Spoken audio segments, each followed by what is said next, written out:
and this is where we came when I was 3 months old.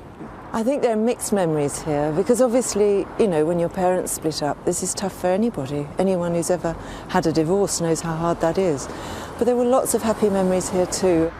Behind the infectious laughter that made Sid James a household name across Britain lay a complex web of personal relationships marked by abandonment, infidelity, and fractured family bonds.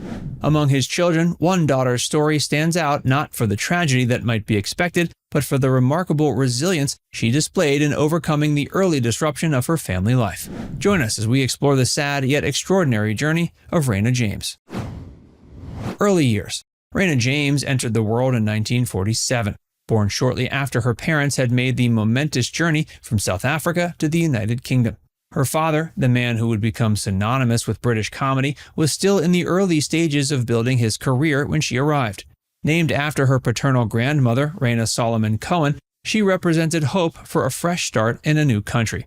But the circumstances surrounding her early childhood would be far from the stability most children require during their formative years.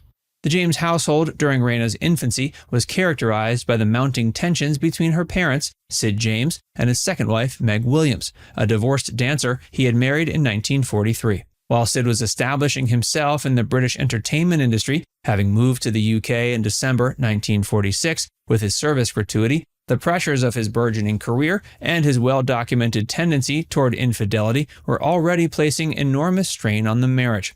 By the time Reina was just 3 years old, the relationship between her parents had deteriorated to the point where separation became inevitable. The divorce proceedings that unfolded in 1950 would fundamentally alter the trajectory of Reina's childhood.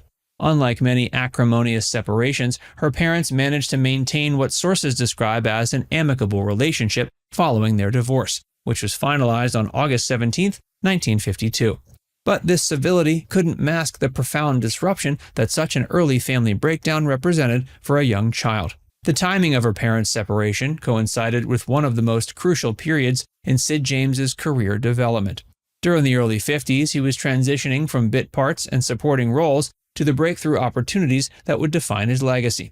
His appearances in films like The Lavender Hill Mob in 1951 were opening doors to greater recognition. But this professional success came at the cost of consistent family involvement. The demands of building a career in post-war British entertainment meant long hours on set, extensive travel, and a lifestyle that left little room for the regular presence that young children require from their fathers.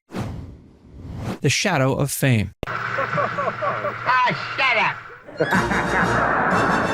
Sid James had one of the most recognizable faces in Britain. Some people said his face used to look like an unmade bed, but my goodness, it got him so much work. A legendary laugh. He's like a lord of misrule.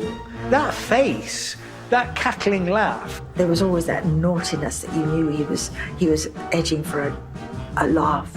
As Sid James's star began to rise through the 50s, Reina James found herself growing up in the unique position of being the daughter of an increasingly famous comedian while simultaneously experiencing the reality of his limited presence in her daily life.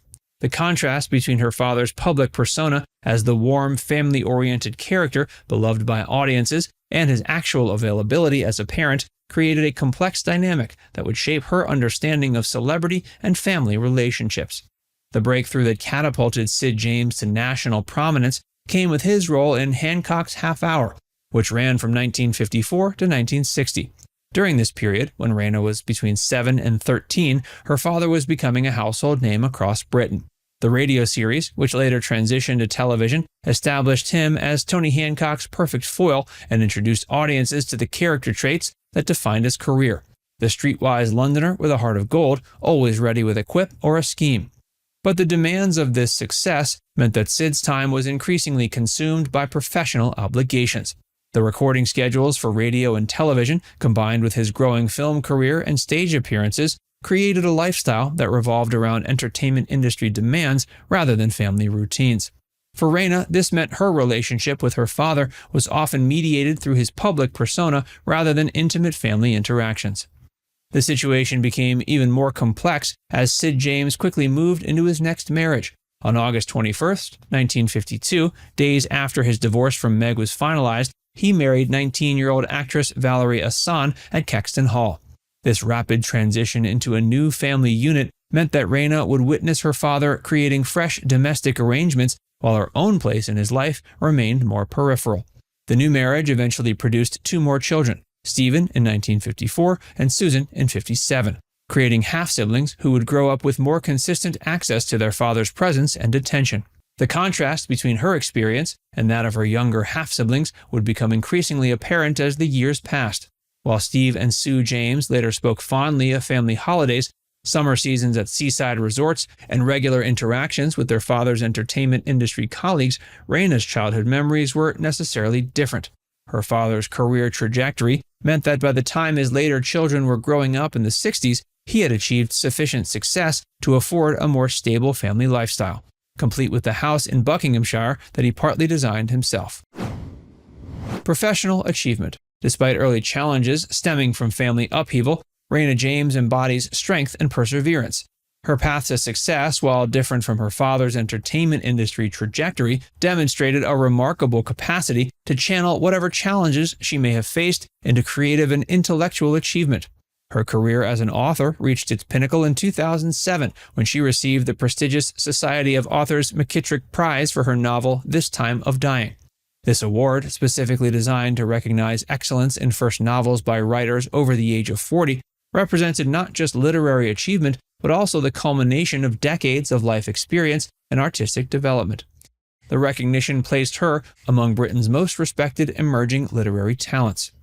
The prize was particularly significant because it demonstrated Reina's ability to find her own voice and artistic identity. Rather than attempting to capitalize on her father's fame or follow in his entertainment industry footsteps, she carved out a completely different creative path. Her success as a novelist showed that whatever challenges she may have faced in childhood had been transformed into the kind of deep understanding of human nature and emotional complexity that characterizes great literature.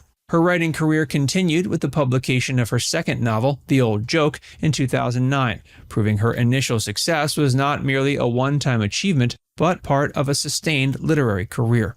The fact that she was able to maintain momentum and continue producing serious literary work demonstrated both professional commitment and the kind of emotional stability that might seem surprising given the potential early disruptions in her family life. She also established herself as an astrological counselor, working in this capacity since the 80s. This career choice suggests someone who found purpose in helping others understand and navigate life's complexities. Her success in the performing arts also provided another avenue for creative expression.